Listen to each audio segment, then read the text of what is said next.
Justice Langston Avery adjusted his rearview mirror as he eased his meticulously restored 1967 Chevy Impala down the winding, tree-lined avenues of Crestwood Pines, a wealthy suburb tucked away just outside Richmond, Virginia. The golden autumn sunlight shimmered off the chrome of his car as he made his way toward his daughter Camille's house for their traditional Sunday dinner. It was a ritual he cherished, especially after stopping by the cemetery where his wife, Claudine, rested. After 49 years of marriage, her loss still carved silence into his days. But Langston kept moving forward, always had. At 72, Justice Avery had lived through firestorms. A civil rights lawyer in his youth, a federal judge by his 50s, and now one of the most senior justices on the United States Supreme Court. He had become a symbol of dignity and perseverance. But none of that mattered when a police cruiser fell in behind him. He noticed it in the rearview mirror as he turned off Ashford Drive. Instinct, refined over decades of navigating America in black skin, tensed every muscle in his body. He slowed, signaled properly, obeyed every rule. Still, the flashing lights came on. He pulled to the side, put both hands on the wheel. Hazard lights on, windows down, no sudden movements. He'd taught these steps to his grandson. He never imagined he'd be using them again at this stage of life. The patrol car door slammed.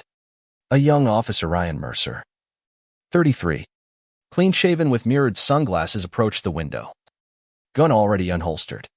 Langston didn't flinch, but his eyes followed every movement. License and registration.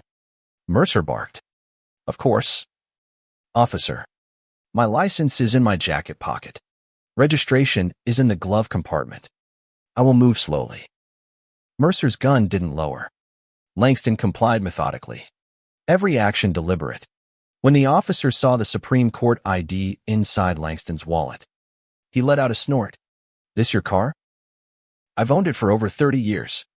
Mercer narrowed his eyes. You expect me to believe you're a Supreme Court justice driving around in an old Chevy? I don't expect you to believe anything without verification. Run my license. You'll see. Mercer reached to his chest. Langston noticed said no body camera light. The camera was off. So was the dashboard cam. The danger was no longer theoretical. It was standing 3 feet away, armed and unchecked. Step out of the vehicle. Officer. I'm 72. I have arthritis. I set out. Langston moved slowly. As he opened the door, Mercer grabbed him, yanking one arm behind his back. Pain shot up his shoulder. Mercer shoved him against the hood, metal cold against his palms. You're resisting? No. I'm complying. A second cruiser arrived. Officer Paul Denman, older, stockier, emerged and looked confused as he recognized Langston's face. Wait, Justice Avery. Langston turned his head. Yes. Thank God you're here. This is. Stay out of this. Mercer snapped. Suspects impersonating a federal officer. Claimed to be a Supreme Court justice. Because he is. Denman said. I've seen him give lectures at the academy. Mercer hesitated, but only for a moment. He's got drugs. I found this in his glove box. He held up a small bag of white powder. Langston's eyes widened in horror. That is not mine. Mercer grinned. Tell it to the judge. Oh wait, you're not one. Denman's face blanched. You're planting evidence? Are you out of your mind? Back off. Denman. No. Denman said, stepping forward. I won't. I'm calling the watch commander. Mercer's voice dropped to a whisper. Don't do this. But Denman had already keyed his radio. Langston's heart raced. He felt tightness in his chest. Warning signs he couldn't ignore. I need my medication. He gasped. Heart condition. You'll get it at the station, Mercer said. They shoved him into the back of the cruiser. Denman, still shaken, rode with them in silence. At the station, the front desk sergeant did a double take.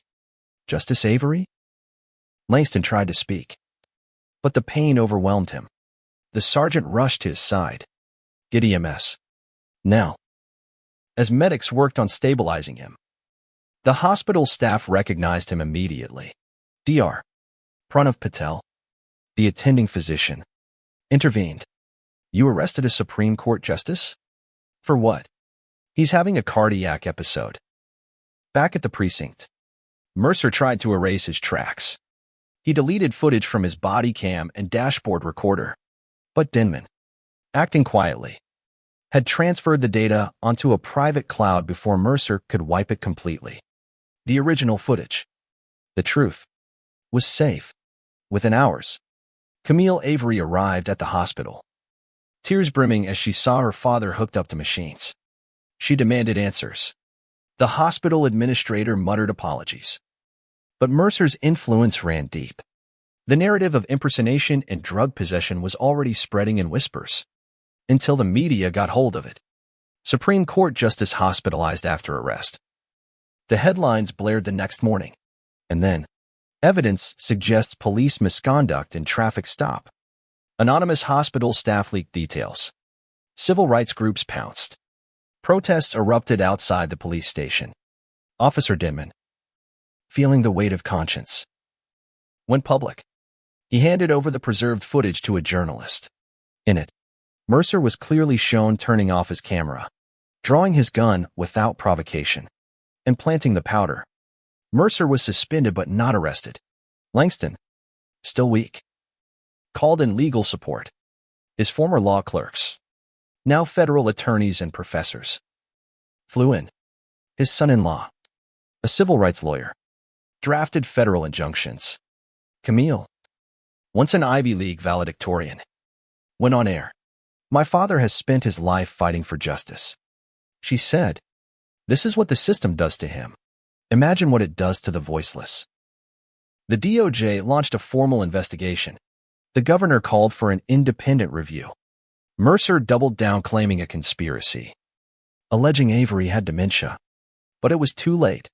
Dr. Patel released the toxicology report: no drugs, only heart medication.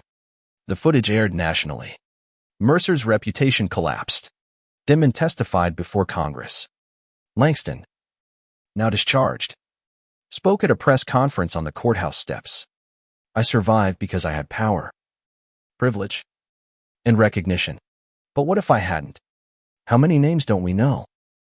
He looked into the cameras. The law must be more than a weapon. It must be a promise. In the following months, multiple officers were indicted. Mercer was convicted of evidence tampering, false arrest, and aggravated assault. The department was placed under federal oversight. Langston's testimony was instrumental in passing the National Police Integrity and Accountability Act.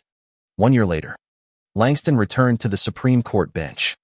A new portrait hung in the courtroom, one not of him, but of Officer Tamika Raines, a young black officer who exposed systemic corruption in her own department. Inspired by his story, after court adjourned, Langston visited Claudine's grave. He placed fresh lilies and whispered, "We're still fighting, my love, and we're not done yet." He stood tall, the autumn wind swirling his coat, knowing justice had not prevailed by accident but by will. And the battle continued.